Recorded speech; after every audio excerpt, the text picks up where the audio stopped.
Sanibonani, welcome back to a video. Ngiyabonga kakhulu for tuning in to Umkhosi Nophilile. Thank you very much for coming. Ungakhohlwa ukuthi mangaba ka subscribe, you still have to do so. Kumahala ha, uya subscribe, uya like, uya share, as well as ukubuka ama ads mangabe they pop up during you watching the video. Please allow the ads to run. Now asikhulumeni ke ngalolu daba lwenkosi bafethu, besizwile ukuthi inkosi iyahlukanisa nomunye uNdlunkulu bayo. Sawenza lawo ma video sabuye senza ukuthi kuthiwa uyashada futhi inkosi ukhona uNdlunkulu ozoshadwa laphana ke umama uMamyeni. Manje ke konke kumiswe ke umama ukaMayisela Zulu onguNdlunkulu unkosikazi oqala, the first wife. Othi no, awukwazi phela ukushada umunye unkosikazi because mina nawe sashada umshado omhlophe. So umthetho awuvumi ke ukuthi masishada umshado omhlophe indoda iqhubeke noma umfazi uqhubeke uyeshada nomunye umuntu.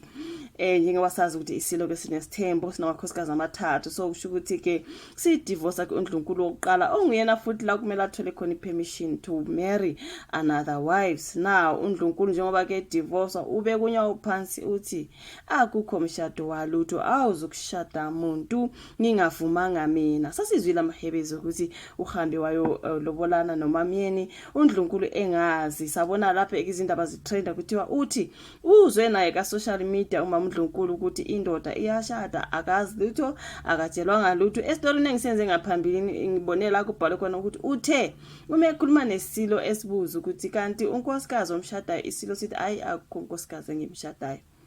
Ukuthi uthe lapha yana ngithi nginenzele leyo video guys, uthe isilo uma ngisibuza siyenqaba ukuthi khona into enjalo.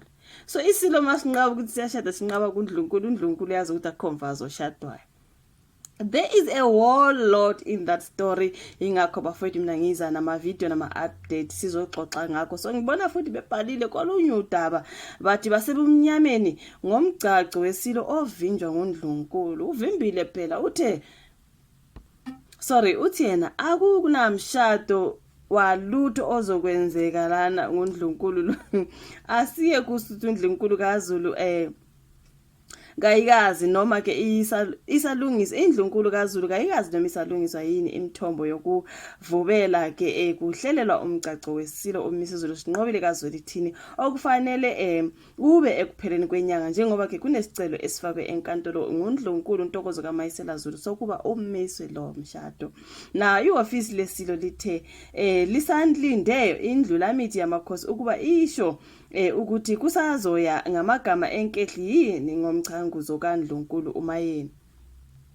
Na abaseNdlunkulu bathi isicelo sikaNdlunkulu kaMayisela sibehle ngaphezulu ngaleyo ndlela abanalo izwi elilodwa fo isilo kufanele sigcagcele nguNdlunkulu nomzamo Myeni January 26 umgcaco wamenyezelwa ke ngokusemthethweni ngokukhulumela isilo umntwana uSimphiwe Zulu ngesonto eledlule kepha umshado fakelwe isivimbelo sasenkantolo ngemva kokuthi uNdlunkulu kaMayisela afake isicelo sokuba umiswe.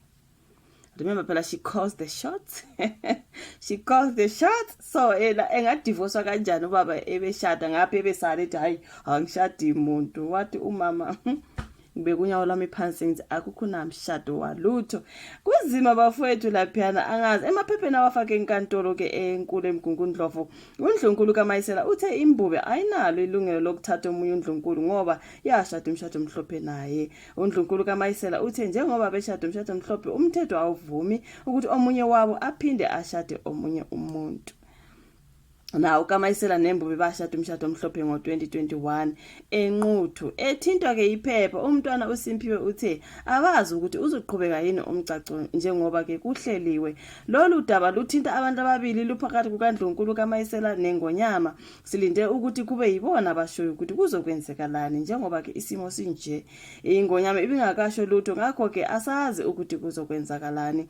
Umntwana uSimphiwe uthe imbube iyaqhubeka nomsebenzi wesizwe yize ibhekane nalesi simo. Uthe njengamanje isilo simatasatasa nomkhosi woselwa oqhubekayo esigodlweni eMashobeni. Kuthiwa ibutho lifikile ke izolo ngomgqibelo lizophuma namhlanje liyogawula ke uSekwane lizobuya kusasa lizobika inhlambeko. Umthombo waseNdlunkulu uthe nabo bayazibuza bayaziphendula ukuthi iyozala nkomoni okwenza into zibe nzima ukuthi ke kunomkhosi oqhubekayo ingonyama igonqile kunzima nanokuthi kube nomhlangano okuyinkinga kakhulu ukuthi nawo umgcagco ususeduze. Ngicabanga ukuthi okuningi sizokwazi uma ke sokuphele umkhosi. So akekho obeyilindile into eyenziwa uNdlunkulu. Yebo besazi ukuthi kunezinkinga kodwa besingalindeli ukuthi udaba lungaze lungene enkantolo. Into ke besiyilindele ukuthi kube nomhlangano obuzoxoxa ke lolu daba. uNdlunkulu kaMayisela ufuna ukuthi isicelo sakhe silalelwe ngoJanuary 20. I think bona bekuthiwe bashada January 21 isn't so ungoti wezomthetho u-advocate Abigail Ngobeni uthe imbube ayikwazi ukuthatha omunye uNdlunkulu ekubeni ingakahlukani noNdlunkulu kaMayisela. Ukusho lokhu ngesikhathi ke khuluma ke neNewsroom Africa. Umthetho ukubeka kucace ukuthi umuntu oshada umshado omhlophe akavumelekile ukuthatha isithembu. Umshado wabo awufani nomshado wesintu ovumela isithembu. So kuningi ke lapha na ushuthi yonke into ke yakamamamyeni izoma njengoba uNdlunkulu ebekunyawo phansi nje wathi akukho mshado ozoba khona as long as kungashongo yena as a first wife. Everybody can wait ngoba useluse enkantolo lolo daba lokumisa umshado wabo. Mina ngiyazibuza cause kule story engisenze before bekukhulunywa ukuthi uthena mayebuza ke inkosi ithi ayikho into enjalo enzekayo ukuthi yena uyathatha umunye inkosikazi. So kodwa phela nangu ukhona yena uyathathwa. Kunzima bafowethu ingakho uNdlunkulu mhlambe eyimisa yonke lento baqale bayilungise izothi qhubeka anything else anyway. Mina ngizoza neupdate bafowethu ngavele ngaqala ukwenza ama video ngenkosi na yonke lento yomshado ngoba ngathi une drama obviously igama lami guys drama is my middle name so please do not come for me. Mina ngilethulela nje udaba the way lungakhona uma ngithi ngiyathi kuvuka sokwenza stories different ngithi ngiyathi kuvuke kunesinye so angeke nyekele ukuni update abafowethu ukuthi kuthiwa kwenzekani. Izogcina yenze kanjani inkosi izogcina imdivorceile uMaMdlunkulu ishade ke uMamyeni noma mhlambe njengoba kumanje ukuthi abazi ukuthi benze njani sebelindeke isile ukuthi sisho ukuthi iway forward yini because uMaMdlunkulu ngale useye enkantolo ukuyomisa umshado ngapha nakho bese kuhleliwe ukuthi kuze kwenziwa kanjena ngayonke udaba lokushadwa ke kukaMamyeni manje konke kumileke. So mina ngizoza nama update bafowethu ngizonazisa ukuthi engikubonayo kuthiwa kwenziwa kanjani. Thank you so much ukuthi ubuke video, like, subscribe, share, asiphinde sibonane kwenye ezolandela. Bye.